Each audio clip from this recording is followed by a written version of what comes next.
our last presenter, Beatriz Moreno, born and raised in Inglewood, California. Goes by the name Miss Inglewood. Beatriz is a visual artist who specializes in photography, video, and installation. Beatriz is also an archivist and documentarian of the underground music and art communities of Los Angeles and Tokyo since 2014. She now resides in Los Angeles, continuing to document underrepresented art communities, primarily working with Snatch Power and the Black and Brown queer art communities. Working towards bringing light to the beauty of individuals and their close relationships with herself and their collective identity, creating collaboratively through love and utopian aspirations. So please give it up while we find the red dongle.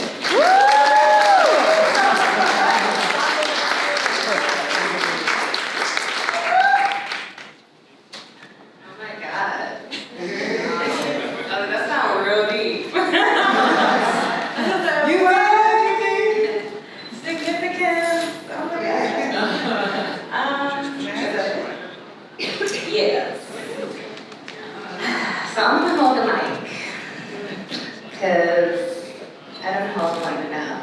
So I'm gonna take advantage of the opportunities that have been bestowed upon me today. So I will grab this mic.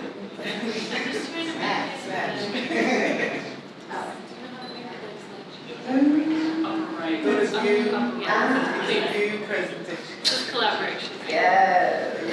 Alright, You said presentation? In the upper right, it says present. thank you.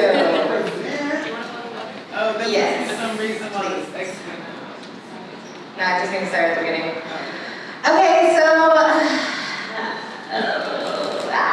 my name is Beatriz Moreno. I was born and raised in Inglewood, California. I am a local native. Let's see. So I guess the intro was, I don't really have to explain so much as like what I do within the community. I do find myself to be an archivist. But I do want to talk a little bit in terms of my relationship with photography. Something that I found very relatable was with Daisy, when you talked about the emotional appeal in terms of who you photograph and the attachments and maybe the intimate relationships you have with your subjects. For me, it was very much, at the very beginning, was shooting my family, my friends. I have a couple shots here. This is my niece. So cute.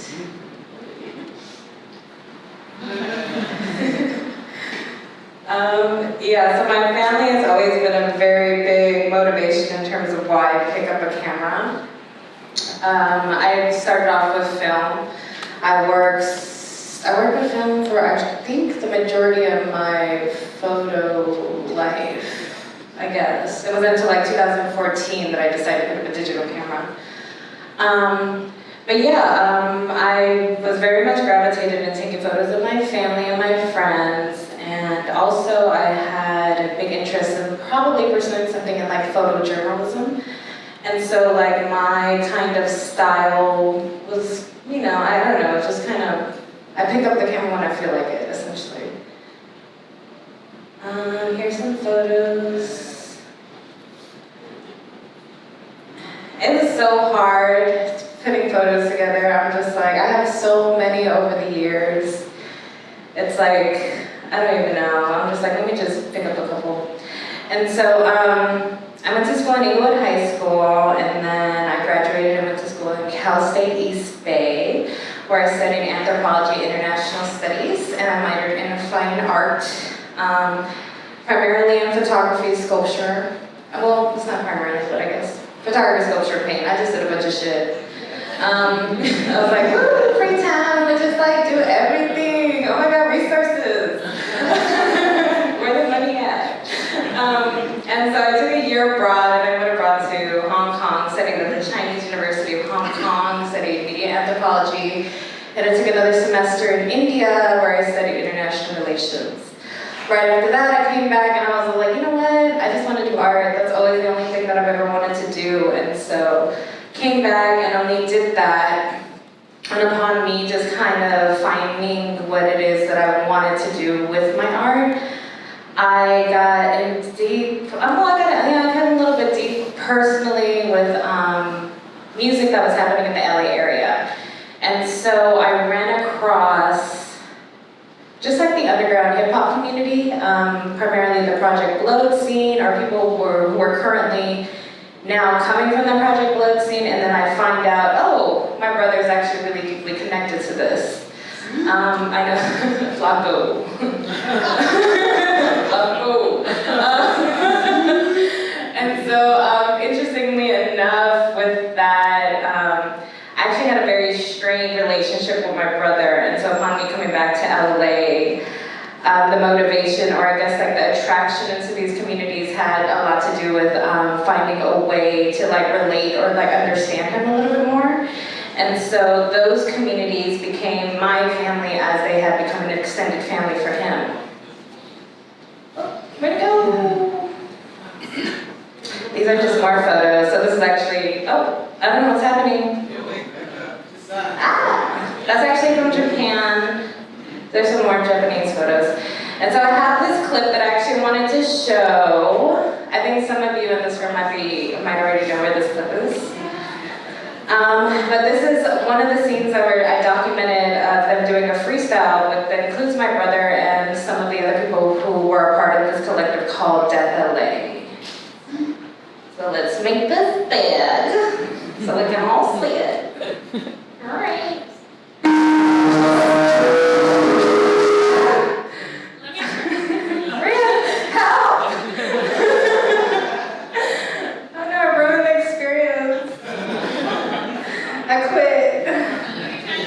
Okay, let's see what happens. Better, that's much better.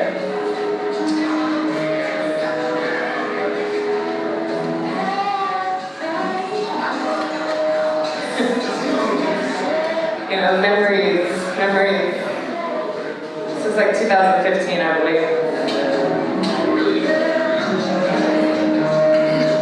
So they're freestyling at somebody's apartment in downtown LA. I think that's Mikey Wally's.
And we was like, hey, you do art. Yeah, come through. I was like, all right. a birthday. It's probably one of some of the best photos I've ever taken, honestly. That birthday party, which was at Radio Titans, when we used to have a podcast, yes. So here's some photos from that, and also just like Death in general. Some blood photos, and it's really just like documenting the scene and just kind of like the way I saw it. I think I talked to Sandra about this, about like having like sparkly eyes, you know, like everything was just so much like a movie. A totally different universe.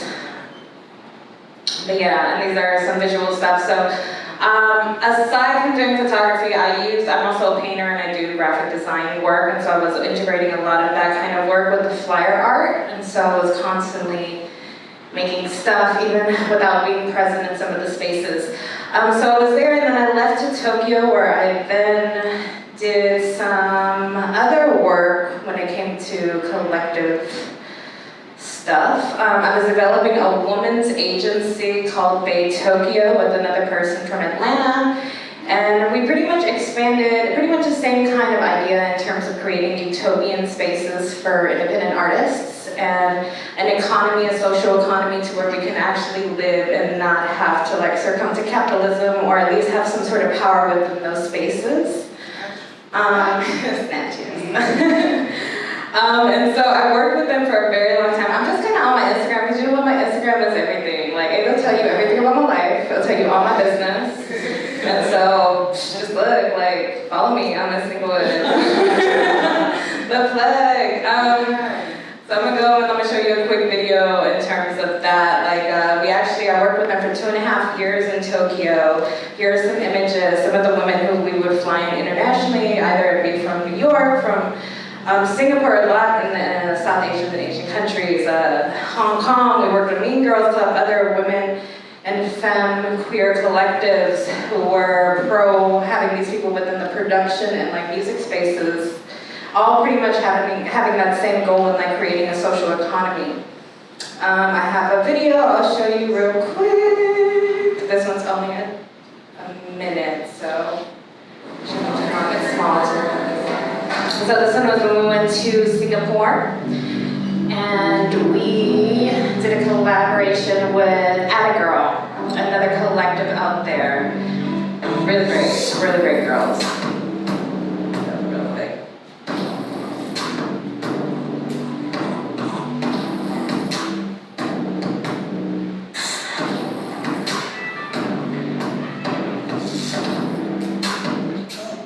So yeah, most of them were just like DJs and music producers, and I was mostly in charge of like doing the visual content and like capturing the culture surrounding these spaces.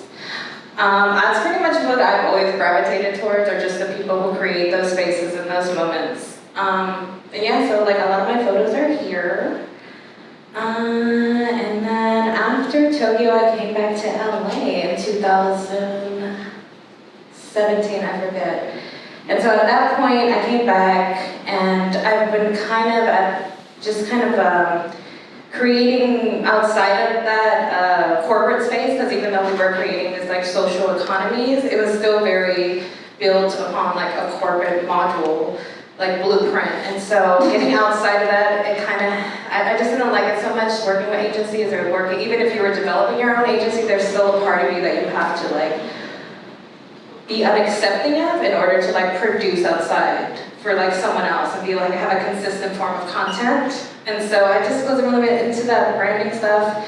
And I went into just kind of doing my own thing. And so with that, I started to explore more of like my inner relationships that I have with these other artists that I've just kind of like known throughout the years, and that I've gotten to know. And so I'll show you a couple of stuff that I have here.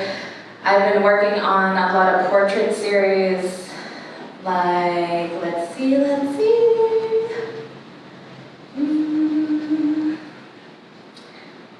know it's so much stuff. And I was like, I'm just gonna go on my Instagram, like, it has everything, like, I don't need to pull anything out, like, it's no big deal. It's always a big deal, Beatriz, like, you know where you're looking for. This is a photo. This is No Can't Do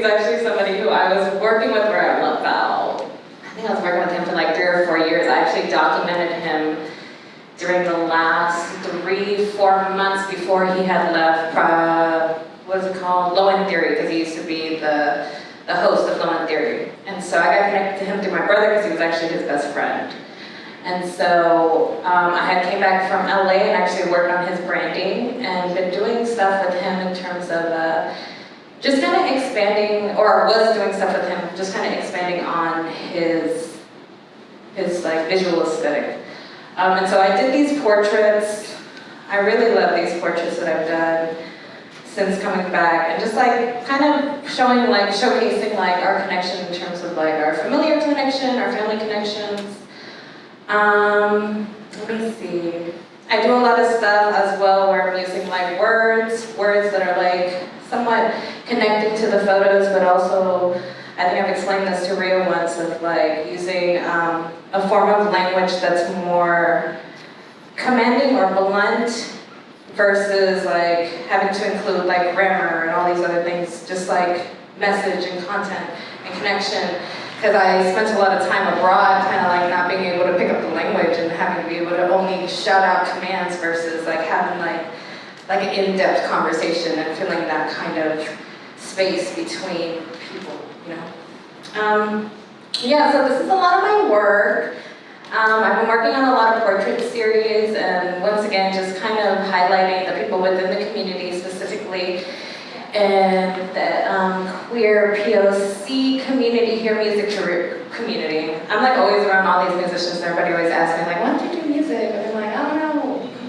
Maybe I am, maybe I'm not. Who knows? I am music. I don't know. It's like a panic. Here's Tolliver, my friend. There he is. Took some photos of him too. More of those. Yeah, I don't know. Like, I just have like a lot of content. I do a lot of stuff, and right now I'm just kind of focusing on continuing developing like microeconomy, particularly here in LA, and like having some being able to sustain ourselves as artists, and having that like, I don't know, like continually just like rooting for each other and just kind of keep doing it. I don't know. Hi. I just kept talking until the time was out, so I really had no purpose. I just wanted to go up here and like be like, always so fun. Thank you. You guys can ask me any questions. Oh, we have time? No, we don't have time for questions. Yeah, let's do Q&A. I'm the last time anyways. Any questions? No? I have a question. Yeah. Thank you. Now I'm curious because a lot of folks are talking about sustaining like anti-capitalist frameworks. So if you could just talk about like that struggle or like that hope or that vision. Well, that's really hard. I found that when I was working with the creative agency, it was hard to not like let's say like influencers, right? We found out like in order to attract more money or people or like companies like Red Bull and Heineken, all these like companies were like talking to him and stuff, but we had to have numbers.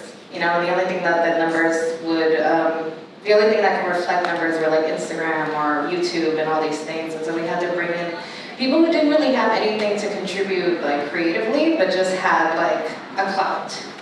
And so like certain little incidences like that where it's like you're trying to follow like a rubric or whatever qualifications that a company thinks like is going to give them like at least some sort of like idea as to how lucrative your business is, you almost have to like sell yourself to it. And so the difficulty in trying to find something outside of like capital structures, and this is like more of a current capital, like something that's more current, which is like cloud capital, I don't know, like social capital, or digital capital, has been tough, but I also kind of just didn't really follow it in general. I was just like, I'm just not about this. And trying to find out something that's outside of different structures is difficult, and I still haven't figured it out, but I've just been trying to like do things that feel good, you know? Like, okay, I love this person, so I'm gonna just do this for them.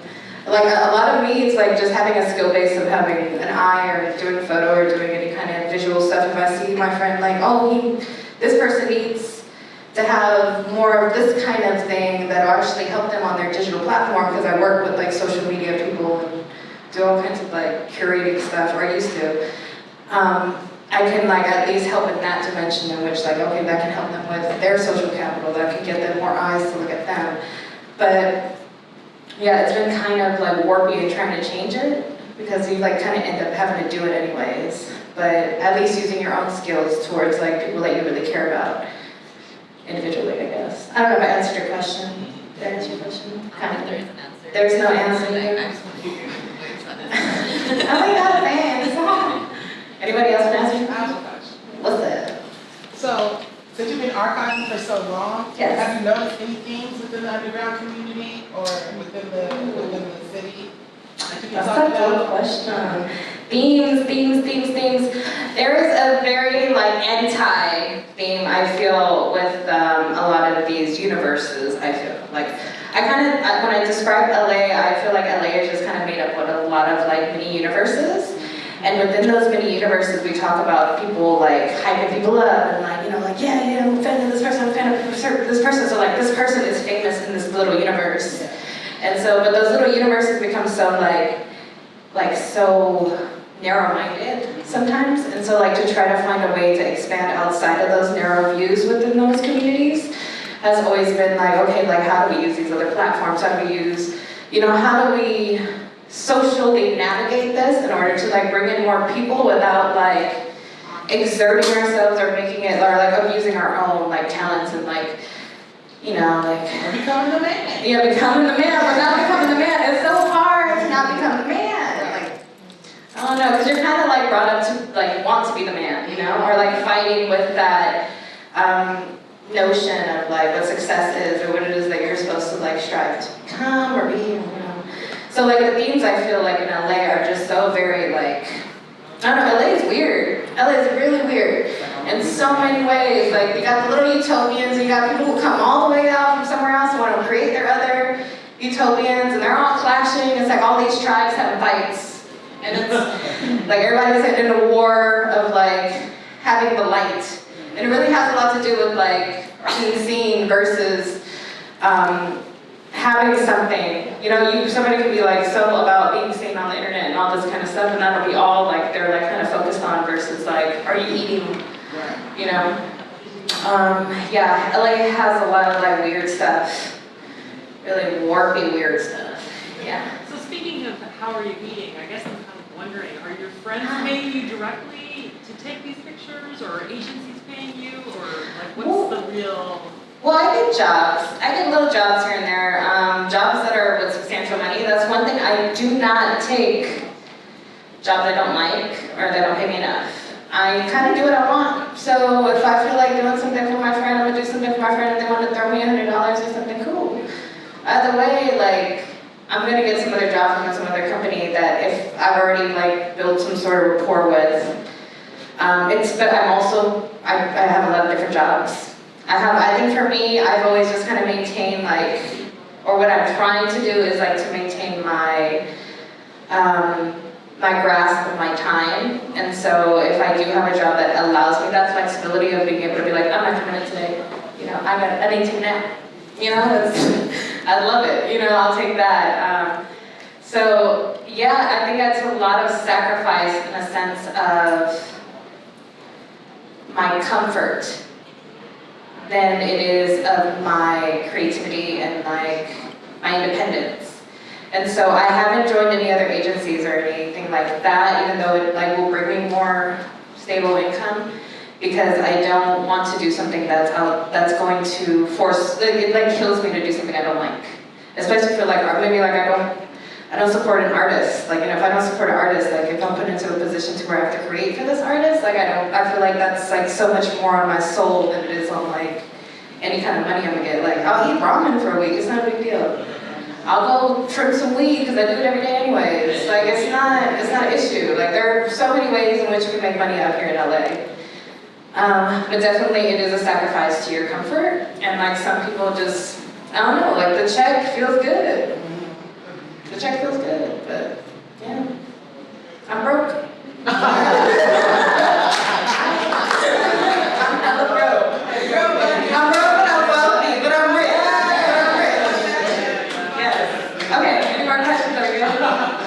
Am I walking away?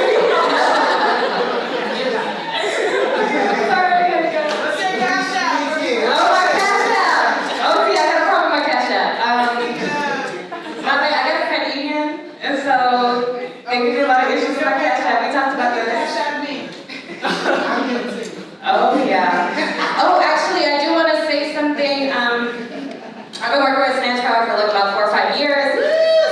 We have zines. I edited the last 2 zines this year. This year is an erotica zine. It is a people of color only erotica zine. We're selling for only people of color.